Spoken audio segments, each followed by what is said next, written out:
Некој ќе си каже сакам да живеам здраво, ајде да јадам безглутенска храна. Но тоа е погрешен став и ќе објасниме зошто. Ако веќе ги исклучиме овие две групи, каде што има објективни... Значи, ниту имаме целијакија, ниту сме интолерантни. Ете, така. Добро. И тоа го ставаме на страна. Кај сите останати, безглутенската храна е ризична. Зошто?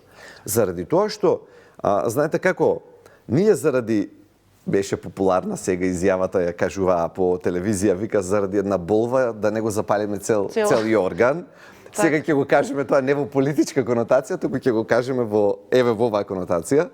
Ако во цела интегрална пченица, да ја земеме, болвата е глутенот, остатокот од јорганот има многу други важни работи, битни работи. Например, тука има растителни влакна во пченицата, има минерали, има витамини, има фитонутриенти. Точно. И сега ние, фрлајќи ја болвата, односно глутенот, фрламе се останато.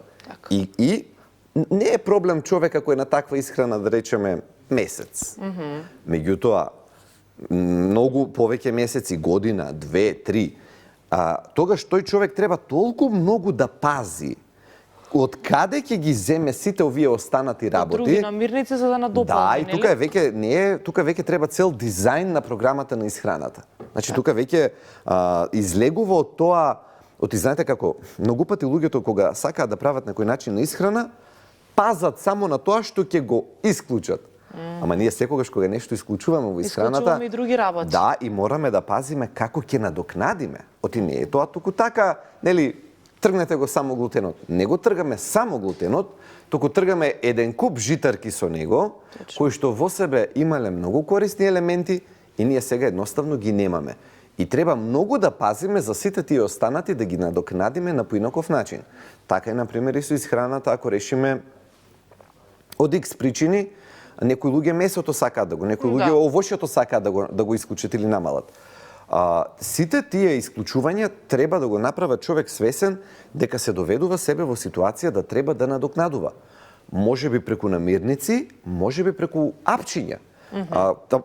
Суплементи, што велиме. Например, луѓе што ќе ги исклучат сите продукти од животинско потекло, честопати не се свесни дека ќе треба да го надокнадат B12 витаминот како суплемент.